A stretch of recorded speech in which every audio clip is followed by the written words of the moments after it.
कार्तिक महात्मा 10वां अध्याय। राजा पृथु बोले, हे ऋषि श्रेष्ठ नारद जी, आपको प्रणाम है।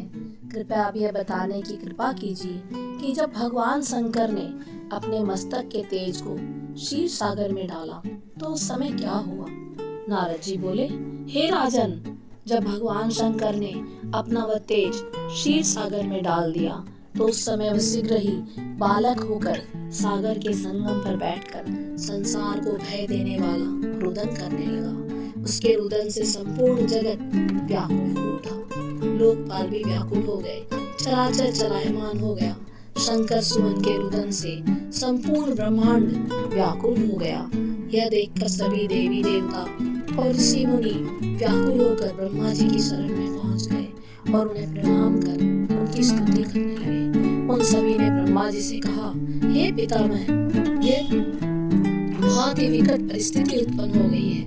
हे महायोगिन, इसको नष्ट कीजिए, कोई उपाय बताइए। देवताओं के मुख से इस प्रकार सुनकर ब्रह्मा जी सत्य रूप से उतरकर उस बालक को देखने के लिए सागर तट पर आए।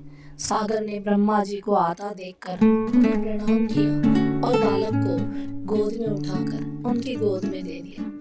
आश्चर्यचकित होते हुए ब्रह्मा जी ने पूछा, हे सागर, यह बालक किसका है?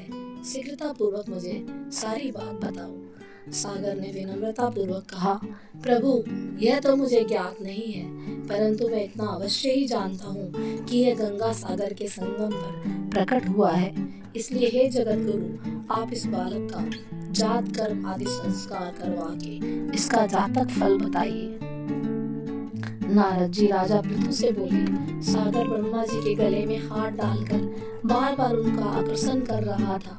फिर तो उसने ब्रह्मा जी का गला इतनी जोर से पकड़ा कि उससे पीड़ित होकर ब्रह्मा जी की आंखों से अश्रु टपकने लगे। ब्रह्मा जी ने अपने दोनों हाथों का जोर लगाकर किसी प्रकार सागर से अपना गला छुड़वाया और उससे कहा, हे सागर, सुनो, मैं तुम्हारे इस पुत्र का जातक फल कहता हूँ। मेरे नेत्रों से ये जो जल निकला है, इस कारण इसका नाम जलंधर होगा। उत्पन्न होते ही यह तरुणावस्था को प्राप्त हो गया है, इसलिए सब शास्त्रों का पारगामी, महापराक्रमी, महावीर, बलशाली, महायोद्धा और रण में विजय प्राप्त करने वाला होगा।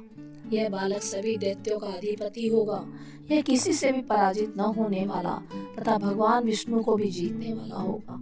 भगवान शंकर को छोड़कर ये सबसे अवध्य होगा। जहाँ से उसकी उत्पत्ति हुई है, यह वहीं जाएगा। इसकी पत्नी बड़ी पतिव्रता, सौभाग्यशालिनी, सर्वांग सुंदरी, परम मनोहर, मधुर वाणी बोलने वाली तथा शीलवान होगी।